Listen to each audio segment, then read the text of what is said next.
నమస్కారం సుఖీభవకు స్వాగతం. ఈ రోజు సుఖీభవలో అపెండిసైటిస్ ఎందుకు ప్రాణాంతకం, గుండెపోటు తెల్లవారుజామునే ఎందుకు ఎక్కువ, పండ్లను అతిగా తింటున్నారా, నరం మీద కణితులు ప్రమాదమా, ఇంకా హెల్త్ టిప్. తీవ్రమైన కడుపు నొప్పితో బాధించే అపెండిసైటిస్ అంటే మనందరికీ భయమే. 24 గంటల లోపల ఆపరేషన్ చేయకపోతే ప్రాణమే ప్రమాదంలో పడుతుందని భయపడుతూ ఉంటారు. నిజానికి అపెండిసైటిస్ గురించి ఇవాళ మనం అంతగా ఆందోళన చెందాల్సిన అవసరం లేదు. పరీక్షల్లో అపెండిసైటిస్ అని తేలినా కొంతవరకు మందుల సాయంతో పరిస్థితిని అదుపులోకి తీసుకురావచ్చు. మరీ అత్యవసరం అనుకున్నప్పుడు మాత్రం తప్పనిసరిగా సర్జరీ చేయాల్సిందేనని చెబుతారు డాక్టర్లు. ఈ నేపథ్యంలో అపెండిసైటిస్కు కారణాలు, చికిత్స మార్గాల గురించి ఇప్పుడు తెలుసుకుందాం. అపెండిక్స్, దీన్ని వాడుకలో ఉండుకం అని కూడా పిలుస్తాం. ఇది చిన్న పేగు, పెద్ద పేగు కలిసే చోట ఉండే ఓ చిన్న తిత్తి లాంటి భాగం. దీని ప్రవేశ మార్గం చిన్నగా ఉండటం వల్ల సాధారణంగా పెద్ద పేగులోని ఆహార పదార్థాలు, మలం వంటివేవీ దీనిలోకి వెళ్లవు. దీనిలో తయారయ్యే జిగురు స్రావాల వంటివి మాత్రం ఎప్పటికప్పుడు బయటకు వచ్చి పేగుల్లో కలిసిపోతుంటాయి. అయితే ఎప్పుడన్నా పేగుల్లో మలం గానీ, నులిపురుగుల వంటివి గానీ ఈ ఉండుక మార్గానికి అడ్డుపడినప్పుడు, బ్యాక్టీరియా మూలంగా ఇన్ఫెక్షన్ సోకినప్పుడు ఉండుకంలోని స్రావాలు, పదార్థాలు బయటకు రాకుండా అక్కడే ఇరుక్కుపోయి ఉండుకంలో వాపు మొదలవుతుంది. ఈ 2 సందర్భాల్లోనూ కూడా అపెండిసైటిస్ నొప్పి ఆరంభమవుతుంది. అపెండిక్స్ అనేది మన పేగుల పక్కన, అంటే large intestine and small intestine junction దగ్గర ఒక చిన్న అపెండేజ్, అంటే ఒక చిన్న ప్రొట్రూజన్ లాంటి పేగు అది. సో కాలక్రమేణా ఇది మనకి పెద్ద మనుషులు ఎస్పెషల్లీ ఉపయోగపడక అది నార్మల్లీ ఉండాల్సిన సైజు కంటే కూడా చిన్నగా తగ్గుకుంటూ వెళ్ళి అది కాస్త ఇప్పుడు చాలా చిన్న సైజులో ప్రాబ్లీ ఒక 6 to 7 centimeters long and less than 5 mm థిక్నెస్తో ఉంటుంది.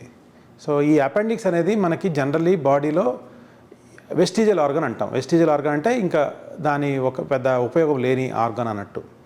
సో ఈ ఆర్గాన్ అది ఏదైతే ఉందో అది మన మెయిన్ పేగు కూడా కమ్యూనికేట్ అయ్యి ఉంటుంది. సో ఒక్కొక్కసారి ఏమవుతుందంటే ఈ చిన్న ఆర్గాన్లో బ్లైండ్ లూప్, అంటే ఒక ఎండ్ మాత్రం ఓపెనింగ్ ఉంటుంది, ఇంకొక ఎండ్ క్లోజ్ ఉంటుంది. సో ఈ క్లోజ్డ్ ఎండ్ ఏదైతే ఉందో, ఓపెనింగ్ ఎక్కడైతే ఉందో అక్కడ మనకి ఒక్కోసారి అకేషనల్గా బ్లాక్ అవ్వడం వలన, ఏదైనా మ్యూకస్ వల్ల కానీ, ఏదైనా ఫారిన్ మెటీరియల్ వల్ల కానీ, ఫీకల్ మ్యాటర్ వల్ల కానీ, ఒక్కోసారి ట్యూమర్స్ వల్ల కూడా. సో ఈ ఏరియా ఎక్కడైతే ఓపెనింగ్ ఉందో అది బ్లాక్ అవ్వడం వల్ల ఆ మిగిలిన భాగం అంతా కూడా వాపు చెంది దానివల్ల మనకి పెయిన్ అనేది సివియర్ పెయిన్ వస్తుంది. సో దీన్నే మనం అపెండిసైటిస్ అంటాం. అపెండిసైటిస్ అంటే ఇన్ఫెక్షన్ ఇన్ అపెండిక్స్ అని సింపుల్ మాటలో చెప్పచ్చు. సో ఈ అపెండిక్స్ ఇన్ఫెక్షన్ అనేది చాలా common, one of the common conditions. ఎవరైతే అక్యూట్ పెయిన్ అబ్డామిన్, అంటే సివియర్ పెయిన్ అబ్డామిన్తో ప్రజెంట్ అవుతారో వాళ్ళు one of the most common cause వచ్చేసి అక్యూట్ అపెండిసైటిస్. అది మనకి రైట్ సైడ్ లోవర్ భాగంలో మనకి జనరల్గా ఆ లెవెల్లో మనకి తెలుస్తుంది. సో ఎప్పుడైతే అపెండిక్స్ అనేది వాపు చెందుతుందో, సో మనకి ముఖ్యంగా నెంబర్ 1 సిమ్టమ్ వచ్చేసి పెయిన్ అండి. చాలా severe pain, either around the umbilical రీజియన్లో కానీ, లేదా ఇంకొంచెం డిలే అయితే లోకలైజేషన్ అయిన తర్వాత మనకి రైట్ సైడ్ లోవర్ అబ్డామిన్లో మనకి ఎక్కువగా ఈ అపెండిసైటిస్ అనేది పెయిన్ అనేది తెలుస్తుంది.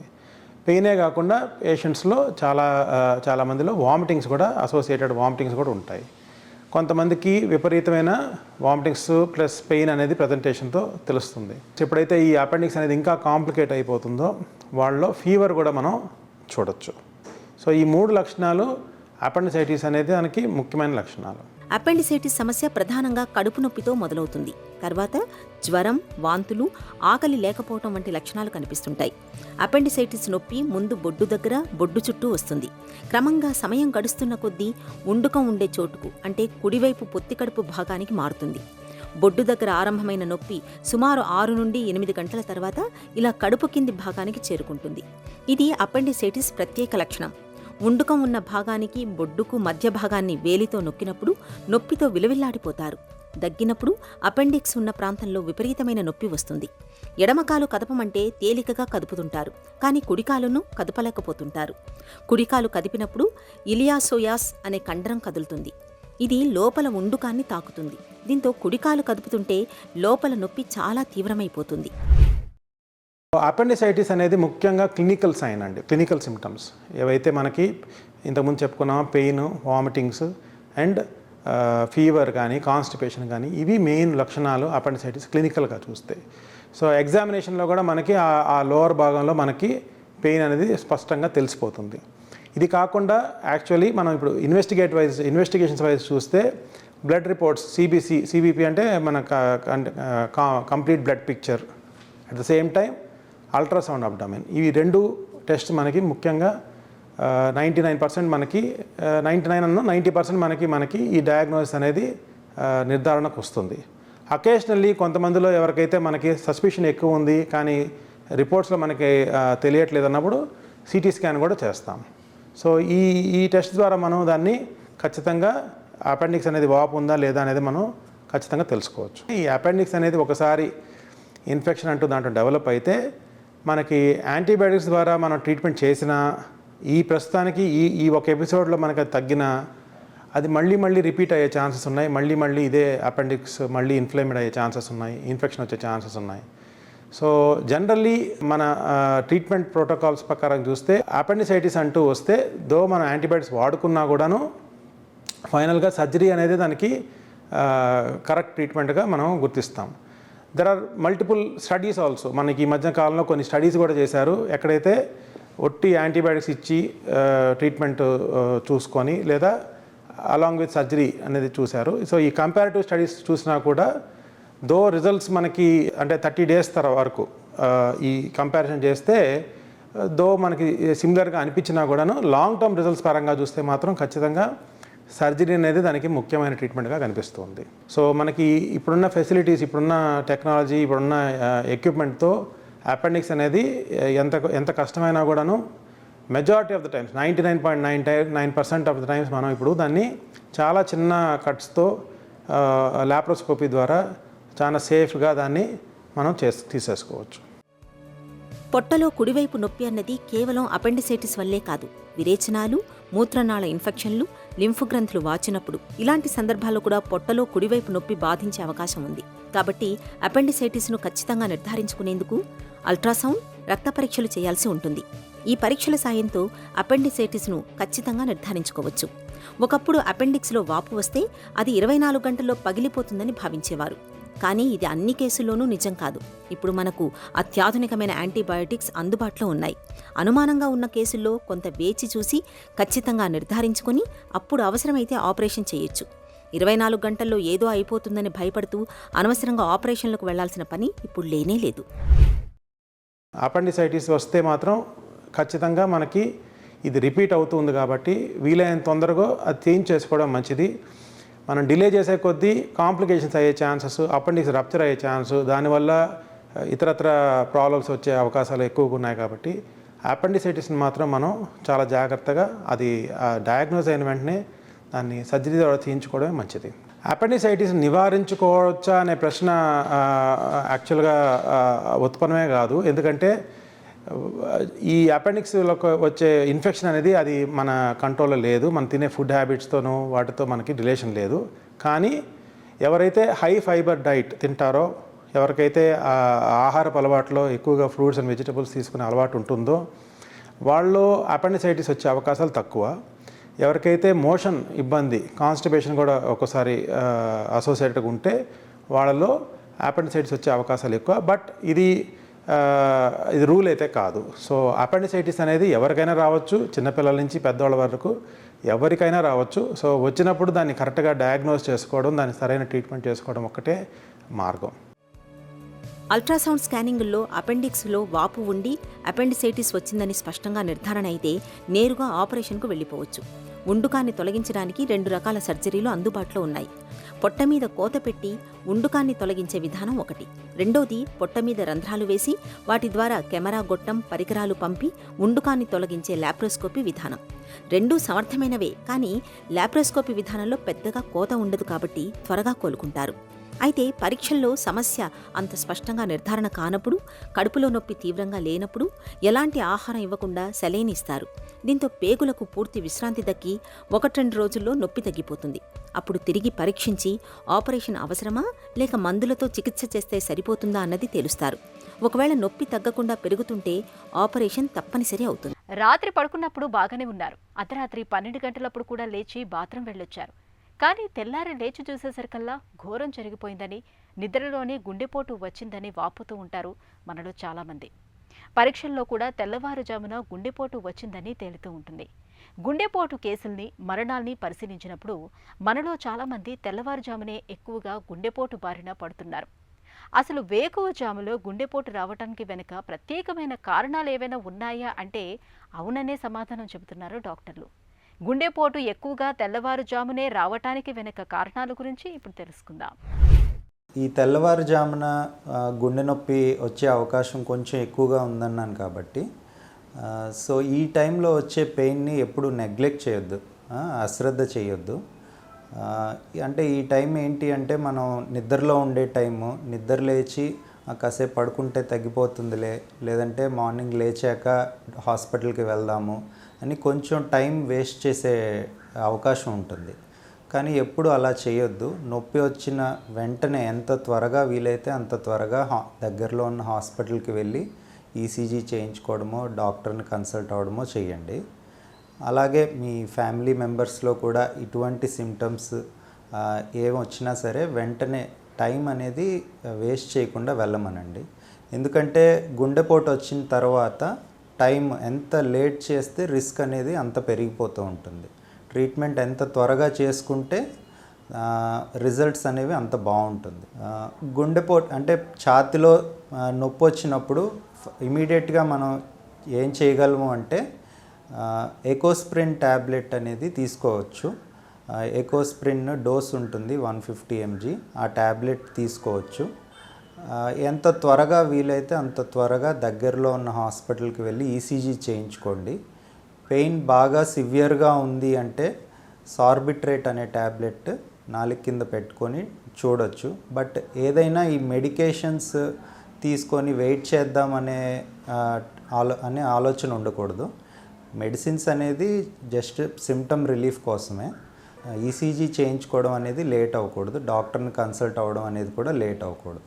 గుండెపోటు వచ్చే పేషెంట్స్ని వీలైనంత వరకు మనం స్ట్రెయిన్ పెట్టకూడదు వాళ్ళ మీద. అంటే ఫర్ ఎగ్జాంపుల్ హార్ట్ అటాక్ పేషెంట్స్ని మనం కూర్చున్న పేషెంట్ని లేపినా సరే అది హార్ట్ మీద స్ట్రెయిన్ పడినట్టు, అంటే స్ట్రెస్ ఉంటుంది హార్ట్ మీద. ఇంకా అలాగే నడిచినా సరే, మెట్లు ఎక్కినా సరే విపరీతమైన స్ట్రెస్ పడుతుంది హార్ట్ అటాక్ ఉన్న గుండె మీద. ఇలాగా హార్ట్ అటాక్ ఉన్న గుండె మీద ఎటువంటి స్ట్రెస్ ఉన్నా సరే ఆ టైంలో కాంప్లికేషన్స్ వచ్చే ఛాన్సెస్ ఎక్కువగా ఉంటాయి. సో వీలైనంత వరకు పేషెంట్ని నడిపించకూడదు, లేపకూడదు. వీల్ చైర్ కానీ స్ట్రెచ్చర్లోనే షిఫ్ట్ చేయాలి. వెంటనే హాస్పిటల్కి తీసుకెళ్ళాలి. ఫ్రూట్స్ తింటే ఆరోగ్యం బేషుగ్గా ఉంటుంది. ఇందులో మరో మాటకు తావులేదు. కానీ ఆరోగ్యం దక్కుతుందన్న సాకుతో పండ్లను అదే పనిగా తినటం కూడా ఏమంత మంచిది కాదు. అతి చేస్తే గతి చెడుతుందన్న చందాగా పండ్లను అతిగా తినటం మొదలు పెడితే లేనిపోని సమస్యలు తలెత్తే ప్రమాదం కూడా ఉంటుందని గుర్తుంచుకోవాలి. పండ్లలో సహజంగానే చక్కెరలు, క్యాలరీలు ఎక్కువగా ఉంటాయి. ఆరోగ్యం పేరుతో వీటిని అతిగా తినటం మొదలు పెడితే బరువు పెరగటం, జీర్ణ వ్యవస్థ అస్తవ్యస్తం కావటం వంటి సమస్యలు మొదలవుతాయని చెబుతారు పోషకాహార నిపుణులు. పండ్లను అతిగా తినటం ఎందుకు మంచిది కాదో ఇప్పుడు తెలుసుకుందాం. ఫ్రూట్స్ అనగానే అందరూ జ్యూస్ ఎక్కువగా ప్రిఫర్ చేస్తూ ఉంటారు. సో ఫ్రూట్స్ మనం ఎప్పుడైతే జ్యూస్ ఫామ్లో తీసుకుంటూ ఉంటామో, జ్యూస్ ఎప్పుడైతే ప్రిపేర్ చేస్తామో మనకు ఫైబర్ కంటెంట్ అనేది ఆల్మోస్ట్ ఆల్ ఫైబర్ కంటెంట్ అనేది డ్యామేజ్ అయిపోతూ ఉంటుంది. ప్లస్ న్యూట్రియంట్ వైజ్ చూస్తే కనుక మనకు ఈ anti oxidant vitamins and minerals ఏవైతే మనకు ఫ్రూట్స్లో ఉంటాయో ఆక్సిడైజ్ అయ్యే అవకాశం ఎక్కువగా ఉంటుంది. సో 60% ఆఫ్ యాంటీ ఆక్సిడెంట్స్ అనేవి ఆక్సిడైజ్ అయిపోతూ ఉంటాయి మనం ఎప్పుడైతే ఫ్రూట్ని జ్యూస్ ఫామ్లో ప్రిపేర్ చేస్తామో. సో యాజ్ సచ్ రా ఫ్రూట్ తీసుకోవడం చాలా వరకు బెనిఫిషియల్ ఉంటుంది. ఎందుకంటే మనకు చాలా యాంటీ ఆక్సిడెంట్ న్యూట్రియంట్స్ ఉంటాయి కాబట్టి ఎక్కువ ఫ్రూట్స్ తీసుకోవడం వల్ల మనకు హెల్త్ బెనిఫిట్స్ ఉంటాయి అన్నమాట. కానీ ప్రతి ఒక్క ఫుడ్ ఐటమ్కి ఒక లిమిట్ అనేది ఉంటుంది. ఎనీథింగ్ ఏదైనా, ఈవెన్ మీరు వాటర్ కూడా ఎక్కువగా తీసుకుంటే అది ఎక్సెసివ్ తీసుకోవడం, కన్సంప్షన్ చేయడం వల్ల దానివల్ల హెల్త్ బెనిఫిట్స్ కన్నా కూడా మన హెల్త్ డిటీరియోరేట్ అయ్యే అవకాశం ఎక్కువగా ఉంటుంది. సో ఎప్పుడైతే మనం ఫ్రూట్స్ ఎక్కువ శాతంలో అంటే 2 to 3 fruits per day or 300 to 400 or maximum 500 grams వరకు మనము కన్జ్యూమ్ చేయొచ్చు. ఎప్పుడైతే దానికన్నా ఎక్కువ క్వాంటిటీ మనం తీసుకుంటూ ఉంటామో ఫ్రూట్స్లో షుగర్ కంటెంట్ ఎక్కువగా ఉంటుంది కాబట్టి, పీచు పదార్థం అనేది ఎక్కువగా ఉంటుంది కాబట్టి మన డైజెస్టివ్ ట్రాక్ట్ అనేది టోటల్గా డిస్టర్బ్ అయిపోయి దానివల్ల ఎక్సెసివ్ షుగర్ కన్సంప్షన్ వల్ల డయాబెటీస్ రావడం కానివ్వండి, వెయిట్ పెరగడం కానివ్వండి, ఓవరాల్గా డైజెషన్ డిస్టర్బ్ అవ్వడం కానివ్వండి, కడుపు ఉబ్బరంగా అనిపించడం కానివ్వండి, యాసిడిటీ ఇలాంటివి, మలబద్ధకం కూడా ఎక్కువ ఫ్రూట్స్ తీసుకొని వాటర్ కన్స్యూమ్ తక్కువ చేస్తే కూడా ఈవెన్ మలబద్ధకం అవుతూ ఉంటుంది. సో అలాంటివి ఏవి మీకు సమస్యలు రాకుండా ఉండాలి అంటే minimum 200 to maximum 500 grams fruits అనేది మనం రెగ్యులర్లో కన్జ్యూమ్ చేస్తూ ఉంటాం. కణితి అనగానే మనకు ఎక్కడలేని భయం పుట్టుకొచ్చేస్తూ ఉంటుంది. నిజానికి కణితులన్నీ క్యాన్సర్ కావు, చాలా వరకు బినైన్, అంటే మనకు ఎలాంటి హాని కలిగించినవే ఉంటాయి. న్యూరోఫైబ్రోమాస్ అలాంటివే, చర్మం కింద నరాల మీద అక్కడక్కడ కొవ్వుగడ్డల్లాగా కనిపిస్తూ ఉంటాయి. వీటితో నొప్పి, బాధ వంటివేవీ ఉండవు. చూడటానికి ఉబ్బెత్తుగా కనిపించడం తప్ప వీటితో పెద్దగా ప్రమాదం ఉండదని చెబుతారు డాక్టర్లు. అయితే ఈ గడ్డలు వయసుతో పాటు పెరుగుతున్నప్పుడు, నొప్పి, బాధ వంటివి కలుగుతున్నప్పుడు ఆలస్యం చేయకుండా డాక్టర్ని సంప్రదించాలి. న్యూరోఫైబ్రోమాల గురించిన పూర్తి వివరాలని డాక్టర్ని అడిగి ఇప్పుడు తెలుసుకుందాం. న్యూరోఫైబ్రోమాస్ అంటే ఏంటి, ఎందుకు వస్తాయి? న్యూరోఫైబ్రోమాస్ అనేది ఒక రకమైన కణతిల లాంటి సమస్య నరాల మీద, అంటే నర్వ్స్ అంటాం కదా, పెరిఫెరల్ నర్వ్స్ అంటాం. బ్రెయిన్, స్పైనల్ కార్డ్ని మనం సెంట్రల్ నర్వస్ సిస్టమ్ అని, దాని నుంచి మొత్తం శరీరానికి ఈ నరాల సప్లైని అందించే నర్వస్ సిస్టమ్ని మనం పెరిఫెరల్ నర్వస్ సిస్టమ్ అని అంటాం. ఈ పెరిఫెరల్ నర్వస్ అంటే వైర్లు అన్నట్టు, అంటే మన స్పైనల్ కార్డ్ నుంచి వెన్నుపూస నుంచి చేపముళ్ళు లెక్క బాడీ అంతా కూడా అల్లుకుని ఉన్న ఈ వైరింగ్ని మనము పెరిఫెరల్ నర్వస్ అంటాము. ఈ పెరిఫెరల్ నర్వస్ మీద అక్కడక్కడ చిన్న చిన్న కణితల లాంటివి, చిన్న చిన్న ముద్దల లాంటి స్మాల్ బఠానీ నుంచి పెద్ద పెద్ద గ్రేప్స్ కంటే కూడా సైజు కణితులు వస్తూ ఉంటాయి. దీన్నే మనం న్యూరోఫైబ్రోమా అంటాం, లేదంటే న్యూరోఫైబ్రోమెటోసిస్ అంటాం. ఈ కణితులు చాలా వరకు ఈ నరాలే చుట్టుకొని ఒక ముద్దలాగా ఏర్పడి స్మాల్ ట్యూమర్ లాగా ఫామ్ అవుతాయి. వీటిని న్యూరోఫైబ్రోమెటోసిస్ అంటాం. న్యూరోఫైబ్రోమాస్ ఎక్కడెక్కడ వచ్చే అవకాశం ఉంది? న్యూరోఫైబ్రోసిస్ ఎక్కడ వస్తాయి అంటే బాడీలో ఎక్కడ నర్వ్ ఉంటే అక్కడ, అన్ని దగ్గరలో కూడా రావచ్చు. అందుకని పెరిఫెరల్ నర్వస్ సిస్టమ్ కాబట్టి అంత కూడా ముఖ్యంగా ఈ స్కిన్ కింద, స్కిన్కి సబ్క్యూటేనియస్ టిష్యూస్ కింద ముఖ్యంగా న్యూరోఫైబ్రోమాస్ వస్తుంటాయి. ఈ న్యూరోఫైబ్రోమెటోసిస్ అనేది 2 రకాలు ఉంటుంది. న్యూరోఫైబ్రోమాస్ టైప్ 1 అని, న్యూరోఫైబ్రోమాస్ టైప్ 2 అని ఉంటాయి. ఇది ముఖ్యంగా జెనెటిక్ ప్రాబ్లం, జెనెటిక్స్గా మనకి ప్రిడిస్పోజిషన్ ఉంటుంది. జెనెటిక్స్ ఫ్యామిలీస్లో ఉంటే వచ్చే అవకాశం ఉంటుంది. ఈ న్యూరోఫైబ్రోమాస్ టైప్ 1 అనేది స్కిన్లో ఎక్కడైనా రావచ్చు, బాడీ అంతా రావచ్చు. బట్ టైప్ 2 అనేది కొంచెం లోపల స్పైనల్ కార్డ్లో, వెన్నుపూసలు కానీ బ్రెయిన్ నుంచి వచ్చే క్రేనియల్ నర్వ్స్ దగ్గర కూడా రావచ్చు. న్యూరోఫైబ్రోమాస్తో ఎలాంటి సమస్యలు ఉంటాయి? న్యూరోఫైబ్రోమాస్ జనరల్గా ఈ టైప్ 1 అనేది చాలా చిన్న చిన్న కణితులు, బాడీ అంతా కూడా జస్ట్ పులిపురి సైజు నుంచి చాలా బఠానీ సైజు నుంచి గ్రేప్ సైజు వరకు బాడీ అంతా ఫామ్ అవ్వచ్చు. స్కిన్ మీద ఉన్నంత వరకు, లేదంటే ఫేస్ మీద, స్కిన్ మీద, బాడీ సర్ఫేస్ మీద ఉన్నంత వరకు ఇవి చాలా వరకు పెద్ద సమస్యనేమి ఇవ్వవు. దానివల్ల ఎలాంటి కాంప్లికేషన్ ఉండదు. కొన్నిసార్లు ఏమవుతుందంటే ఏదో ఒక ఏరియాలో సడన్గా అది పెరిగిపోతూ పెద్ద సైజ్ అయ్యి ప్రెషర్ కాజ్ చేసి అక్కడ ఉన్న రక్తనాళాల మీద కానీ వేరే నర్వ్స్ మీద ప్రెషర్ పెట్టి పెయిన్, లేదంటే చిన్న పెరాలసిస్ లాంటివి కూడా క్రియేట్ చేయవచ్చు. అలాంటప్పుడు కాంప్లికేషన్ ఉంటుంది తప్ప బయట స్కిన్ మీద ఉన్న ఈ న్యూరోఫైబ్రోసిస్ వల్ల ఎలాంటి సమస్య ఉండదు. బట్ బ్రెయిన్ లోపట, అంటే స్పైనల్ కార్డ్ నుంచి వచ్చే నరాల దగ్గర కానీ, అంటే లేదంటే పెరిఫెరల్ క్రేనియల్ నర్వ్స్, అంటే బ్రెయిన్ దగ్గర నుంచి వచ్చే నర్వ్స్ దగ్గర కానీ ఇలాంటి ట్యూమర్స్ ఉంటే అవి బ్రెయిన్ని కంప్రెస్ చేసి లైఫ్ థ్రెటనింగ్ కాంప్లికేషన్స్ కూడా కొన్నిసార్లు మనం చూస్తాం. న్యూరోఫైబ్రోమాస్ను క్యాన్సర్గా భావించవచ్చా? జనరల్గా మనము చెప్పుకుంటే న్యూరోఫైబ్రోమాస్ని మనము క్యాన్సర్ అనలేము, వీటిని బినైన్ ట్యూమర్స్ అంటాం. అంటే చాలా సింపుల్ కణితులు అనొచ్చు. కానీ కొన్ని రేర్ అకేషన్స్లో ఇవి సడన్గా పెరిగిపోయి క్యాన్సరస్ రూపంగా స్ప్రెడ్ అవుతూ ఉండే అవకాశం వెరీ రేర్గా ఉంటుంది. న్యూరోఫైబ్రోమాస్ని ఎలా నిర్ధారిస్తారు? న్యూరోఫైబ్రోమాస్ని మనము డయాగ్నోస్ చేయడము లేదా నిర్ధారించడం అనేది చాలా సింపుల్ విషయం. ఇది బయాప్సీ, అంటే స్కిన్ మీద ఉంటే ఈజీగా ఒక శాంపుల్, ఒక చిన్న కణితిని మనము బయాప్సీ చేసి మైక్రోస్కోపిక్ ఎగ్జామినేషన్, హిస్టోపెథాలజీకి చేస్తే చాలా సింపుల్గా నిర్ధారించడానికి వీలుంటుంది. న్యూరోఫైబ్రోమాస్కు చికిత్స ఎలా ఉంటుంది? ఈ నీరోఫైబ్రోమటోసిస్ నీరోఫైబ్రోమస్కి చికిత్స అనేది అవసరమా లేదా అనేది దాని ఒక సిమ్టమ్స్ని బట్టి ఆధారపడుతుంది. చాలా చిన్న చిన్న ట్యూమర్స్, చిన్న చిన్న కణితులు బాడీ అంతా ఉన్నాయి, పెద్ద సమస్య ఏం లేదు, ప్రెషర్ ఏం లేదు, మనకు సిమ్టమ్స్ ఏం లేదంటే జనరల్గా ఎలాంటి ట్రీట్మెంట్ ఇవ్వడం అవసరం లేదు. కానీ కొన్నిసార్లు మనకి ఎక్కడైనా కానీ ఏదైనా ఒక పెద్ద సడన్గా ప్రెషర్ క్రియేట్ చేస్తూ మనకి నొప్పి అనేది ఇబ్బందికరంగా ఉంటే మనం వాటిని సర్జికల్గా ఎక్సర్సైజ్ చేస్తాము. అలాంటి తప్ప ఈ స్కిన్ మీద ఉన్న ఈ నీరోఫైబ్రోసిస్కి ట్రీట్మెంట్ ఇవ్వవలసిన అవసరం లేదు. కొన్నిసార్లు ఫేస్ మీద పెద్ద పెద్ద కణితుల్లాగా ఉండి కాస్మెటిక్గా మనకి ఇబ్బంది అయితే కూడా వాటిని మనము తీసేయవచ్చు. చికిత్స తర్వాత మళ్ళీ న్యూరోఫైబ్రోమాస్ వచ్చే అవకాశం ఉంటుందా? జనరలీ ఈ నీరోఫైబ్రోమటోసిస్ మనము కంప్లీట్గా ఎక్సర్సైజ్ చేస్తే అది తిరిగి వచ్చే అవకాశాలు తక్కువ. కానీ రేర్ అకేషన్స్లో వేరే ఆ పర్టికులర్ నర్వ్ దగ్గర తీసేసిన కణితులు రాకపోయినా వేరే అదే నర్వ్లోని ఇంకొక భాగంలో రికరెన్స్ అయ్యే ఛాన్సెస్ చాలా ఎక్కువగానే ఉంటాయి. అందుకనే మనం సర్జరీ అనేది జనరల్గా అడ్వైజ్ చేయం. కొవ్వు గడ్డల్లాంటి న్యూరోఫైబ్రోమాలు సాధారణంగా అందరిలో కనిపించేవే. వాటికి నిజానికి ప్రత్యేకంగా చికిత్స అంటూ అవసరం లేదు. వాటిని అలా వదిలేసినా జీవితాంతము వాటి వల్ల వచ్చే ముప్పేమీ ఉండదు. ఎక్కడైనా నొప్పి వచ్చి ఇబ్బంది అనిపించినా, చూడటానికి ఇబ్బందిగా కనిపిస్తున్నా డాక్టర్ని కలిసి సర్జరీ చేయించుకొని ఈ గడ్డల్ని తీసేయించుకోవచ్చు. ఇక ఈరోజు కార్యక్రమాన్ని ముగించే ముందు ఒక చిన్న చిట్కా మీకోసం. మలబద్ధకముతో బాధపడుతున్నప్పుడు రాగి చెంబులో గుప్పెడు తులసి ఆకుల్ని వేసి రాత్రంతా నిల్వ ఉంచండి. ఉదయాన్నే ఆ రాగి చెంబులోని నీటిని తాగటాన్ని అలవాటు చేసుకోండి. మలబద్ధకం క్రమంగా తగ్గిపోతుంది.